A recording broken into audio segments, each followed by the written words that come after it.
The situation of India relative to the rest of the world economy is significantly different.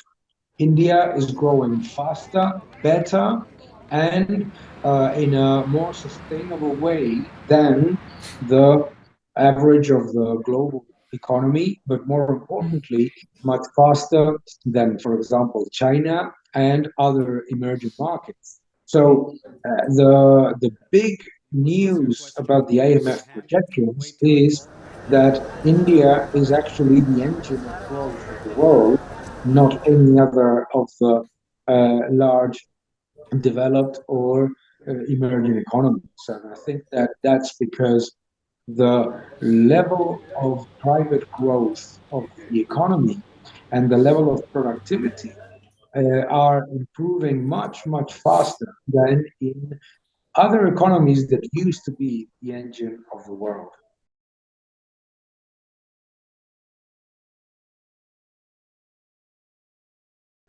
I think that the IMF is simply reflecting what investors and economists know all over the world, that India is now the fastest growing economy in the world, and that it's the one that is driving not just the growth of its own domestic product, but also a very, very significant proportion of the improvement of imports from other countries and the improvement in productivity of the region.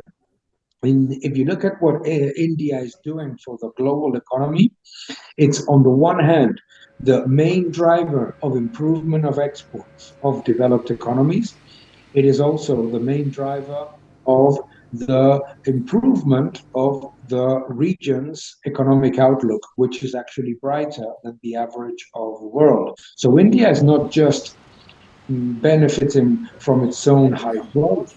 India is creating better growth for the countries around.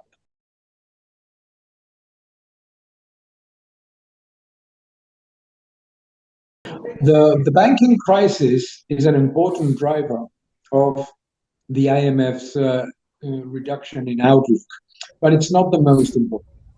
The reality is that the IMF's estimates were already too optimistic in the previous outlook, and that it had to reduce them anyway because the expectations of recovery of the European Union, of Latin America, of China, and of the United States were already too optimistic before there was any banking crisis.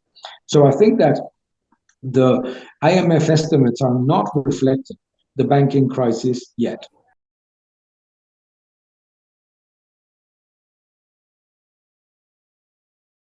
India is now the most important economy for the world in terms of growth and in terms of potential. Because we also have to remember that the 5.9% growth is very good, but that the potential of the Indian economy to continue growing at a 6.5% in the next years is very high.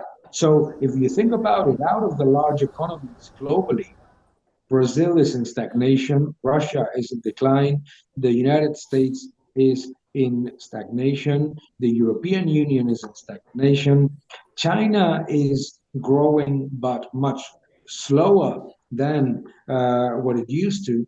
So the only real economy that is going to deliver 5-6% annual growth for a prolonged period of time is India. And I think that what is most important is that when you look at the structure of the Indian economy, it is not just a very high potential economy. It is an economy that still has a tremendous amount of improvement ahead that will continue to make it the global growth engine.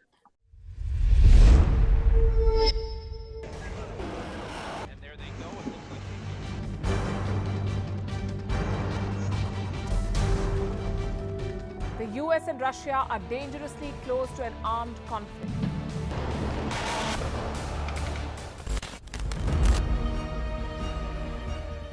This year, 2023, New Delhi will be the capital of global diplomacy. For a country as diverse as ours, with 88% of the population illiterate, it was a very big deal to write a constitution, and that too, the world's largest. Meanwhile, if we may, here's a Republic Day gift from India for the BBC. A list of suggestions for the BBC for their upcoming documentaries. Number 1, the Kohinoor and the colonial loot. Number 2, an outdated monarchy and unhealthy obsession with the royals. Number 3, racism in 2023. We're waiting.